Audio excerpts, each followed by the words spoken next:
Well, the month of April is nearing its end during the writing of this script. Birds are singing, poachers are frying, and I prepare myself for the release of Wuthering Waves. Less than 3 weeks away by the time you see this video, and yeah, I'm hyped as hell. I can finally ditch Genshin and finally enjoy new and actually good open world action RPG gacha game. I just hope there won't be any shitty artifact grinding like Genshin artifact system, and no, the Tower of Fantasy ain't really good either. Tried it for a month and I was lost in what I'm supposed to do. There is even a battle royale there for some reason, lol. But returning to Wuthering Waves release, I'm really glad it's so close. I think I will stream my experience live on YouTube. If you wanna see me play it for the first time ever, then subscribe and hit the bell to get notified of it. From what I heard, the gacha system got massively improved since you will have 100% to get the featured weapon on the banner. Like bro, that's like taking RNG aspects of loot boxes and instead just letting you choose the weapon you desire. It's so much better than Genshin's weapon banner that I nearly shot myself while doing research for this video. It's actually worth your heart and cash now. Though characters limited banner is basically a gamble of 50-50 with a PT count of 80, it's still much better than Genshin's weapon banner, where you need 270 pulls to guarantee yourself the weapon of your choice. That's why your boy has 2 limited bows that have been with the Staff of Homa on a banner, and only in Fontaine's Homa rerun I managed to get one early after getting off banner 5-star. If this doesn't tell you how much shitty Genshin's weapon banner is, then I don't know what will. Going over to the story aspects of our beloved Waves. I think it will be alright. Not particularly interesting since they poured way more time developing the combat for all characters and much less time developing the story, but I think it will be enough to establish who the main character is, how you fight the enemy, and basic world building. And I hope there won't be any main quest that you need literal weeks to complete. Just hope the devs found the golden mid-ground of dialogue and free roam of the world.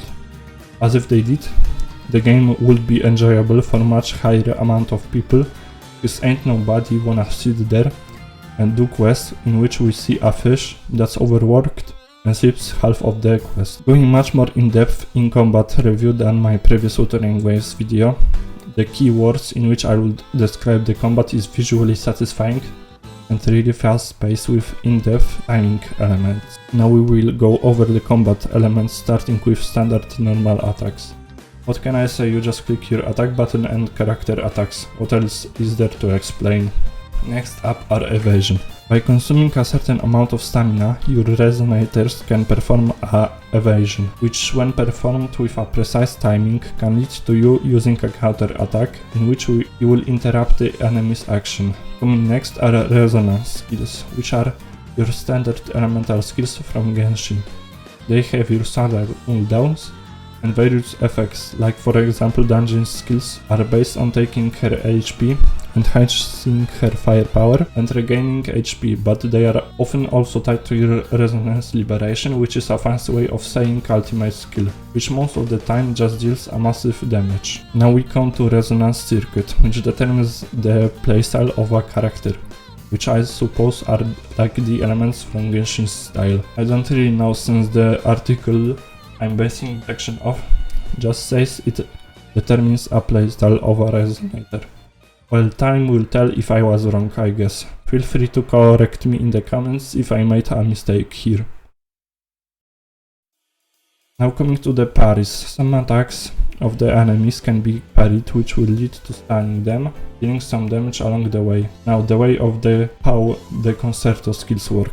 The Concerto energy can be accumulated through dealing damage or using echo skills. What are echoes, you ask? Good question. You see, when you defeat a certain enemies, you unlock an echo of them, which are basically like Pokemons. They have different types of skills, like the healing of a dancing tortoise for some reason, or dealing damage. Now that we know what are the echoes, let's come back to the topic of Concerto skills. When the meter of your character's Concerto skill is filled up and you switch to set character, they will perform a certain skill.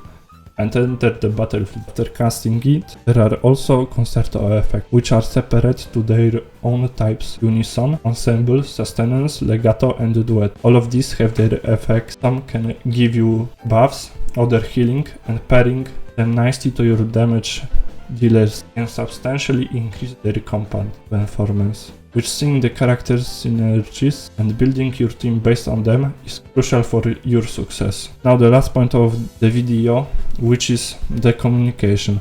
Well, I think developers know the needs of their community, seeing on how they, in some cases, completely redesigned the designs of some characters, and they kinda cooked with this. Just look at this new litlle design. God damn, I hope to get her as fast as possible.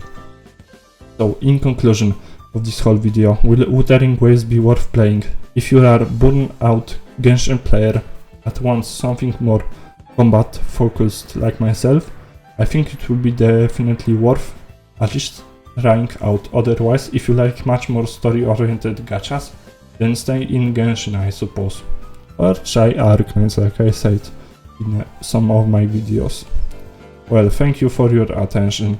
This was the God of Gambling Nuru with Mr. Editor, and we will see you next time, hopefully. And now I'm gonna go play Smash Bros with Robin.